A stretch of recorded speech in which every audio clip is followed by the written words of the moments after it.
Hello, I'm Ted from Dr. Bill and Ted's Grape Adventures, and coming here to talk to you today about kind of all the things that we've talked about in the past. We've talked about a lot of different things involving wine and how wine's made, the history of it, where it comes from, what are some of the ins and outs of different grape varieties.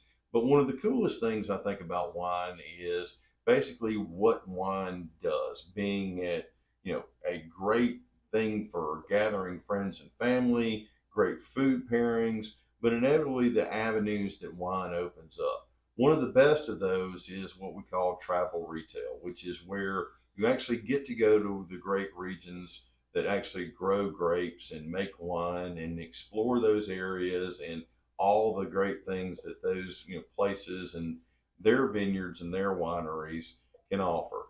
And our friend Doc, I think, has just returned from one of those visits and would like to talk to you about some of the cool things that he found on a latest trip over to Portugal. Hello. Wanted to talk to you a little bit about a recent trip, and we've already touched on that before when we were talking about fortified wines. But this is an area along the Douro River, and this is a white wine that actually you see in Portugal and Spain. It's Alvarinho, and it's a nice dry wine. And then one that's particularly found in this particular part of the Douro Valley is called Avesso, and it's a delightful wine. In addition to that, they also have a nice red wine from a sister winery. That's the grape is called Nacional. The headliner, like Ted, the port wines, the fortified wines. And Ted, I'd like to introduce you to my new friend Orlando, who is the proprietor of Quinta Corvella, which is a really neat winery in the Douro region. And he's going to talk to us a little bit about their organic processes and the way they go about with their viticulture. So please meet Orlando. You from the United States, actually here at Covella, you will represent a big share of the visitors at Quinta de Covella. I don't know why, perhaps you are looking for quality only. I don't know. We do. So in terms of grapes that we have here, we have unique grapes. The Avesso grape is the queen grape from this location. Also why? Why not? Why here? Why not closer to Spain or closer to the ocean? Also because it's a grape that rots too easily. Even the leaves are quite soft. If you compare with others, they are very soft. It rots too easily. It does not like a lot of rain, humidity. And since here we still have the influence from the dry winds from the continent, so that is really good for that particular grape. So it's better, and that's why we produce that grape with much quality. Because usually, if you find it even in other parts of Portugal, of Vinho Verde region, you are going to see it blended with another grape because it's not easy to deal with that grape. But here we actually do single grape wines with it and also blended, so we have both. Okay, wine is also there. Yeah. You were talking about the soil, and with this being more compact, do you have the root penetration deep? Not that deep. That's the thing that you'll see here in the vines, and that's why also you see different shapes in the vines, different condension systems. So the way that you guide your plant when it's growing is going to depend also on the quality of the grape, on the vigor of each grape, on the quantity of bunches of fruits that a plant can produce. But what actually influences the shapes that you see in the vines is the soil, is the draining capacity of the soils, if the roots can go deeper or not, if the humidity stays closer to the surface or not. And since here the soils are much more compact, what does it mean? It means that the water stays closer to the surface. So the roots here become kind of lazy. They spread like this instead of going too deep, okay? And that's why then you also need to balance the way that you conduct the plant, the way that you trim, that you do the trimming in the winter, so that you can have a different charge, different vigor in the plant to provide us the kind of fruit that we want, also depending on the kind of wine that we want to produce. More full-bodied, less thin, young. So depends also always on the kind of production of wine, of any kind of production. So all depends actually on us. Depends on what we want to produce. And we have a little bit from Vinho Verde region. So in terms of climate, it's very similar to Douro, even though today is raining, and actually here it rains a little bit more than it rains in Douro. But the climate is very similar, because we also have here dry and warm summers, and that is going to be reflected actually in the quality of the fruit.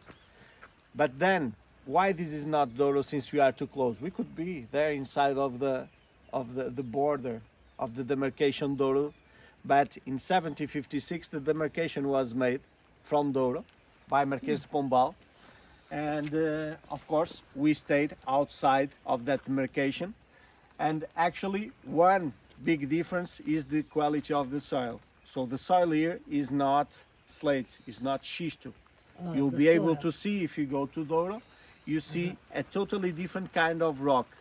And schisto is a rock that breaks in layers and is underground in huge quantities. So it means that this rain there in Douro can penetrate deeper than it actually penetrates here. Because here you see the granite, is the kind of soil that we have here, and it's kind of sandy also, provoked by the degradation of the granite, and the soil becomes much more compact, you see.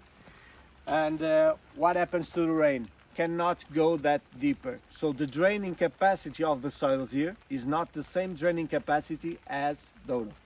Okay, so it totally changes the profile of the wines. That's why in the region here, all the wines here are very mineral. You have the freshness, comparing with other parts of Portugal, comparing with Douro, the whites. That's why the demand on the whites, that's why also the Vinho Verde wine is very famous.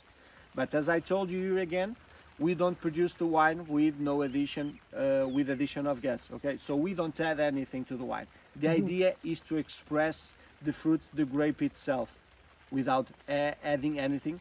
Also because if you add it, you are changing the structure of the wine.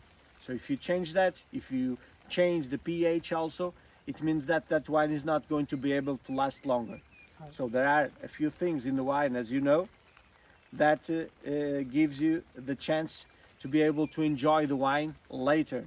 Okay? That's why not all the wines are meant to age. Dry the humidity from the leaves, and like that we are going to avoid fungus to appear in the leaves and the fruit to rot. Okay, so it's also important, it's not now the moment. So now one of the works that you see being done in the vines is guiding the shots through the wires, you see, so that with the winds they don't break, because this is fragile. Okay, this is a plant.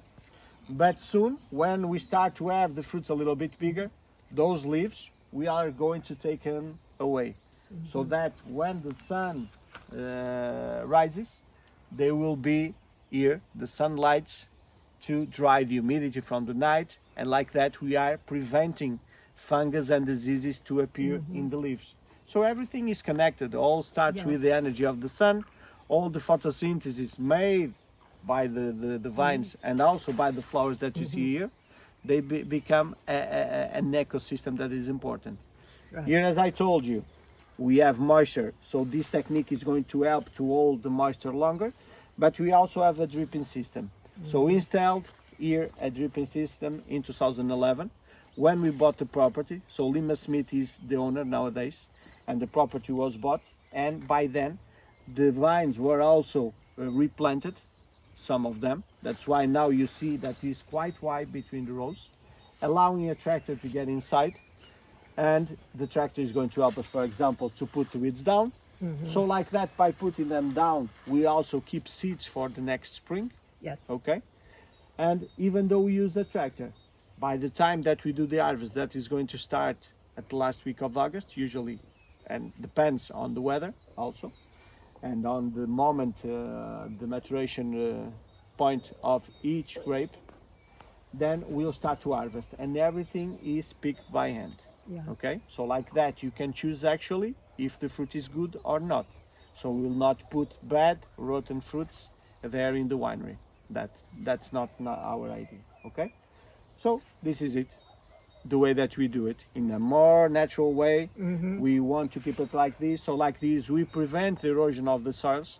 So those techniques of regenerative agriculture, they actually work, improving the quality and also the quantity. Yeah. Some people think that sometimes to have quality you need to decrease the quantity, but sometimes you can have both. Okay, so we prevent the erosion of the soil, the oxidation of the soil, the loss of soil. A lot of people don't realize when the soil of the vines or in the agriculture in general, when it's unprotected, you are losing soil. If you imagine now and you measure the soil again in 10 years, you see that you are losing your soil. Like this, no, because everything that is growing here goes back again to the Yes, ground. so well. And everything is going to work like a natural fertilizer also. So that is the idea. Well, I hope you enjoyed visiting with Orlando. He had trouble with our accents more than we did with his, but a delightful visit.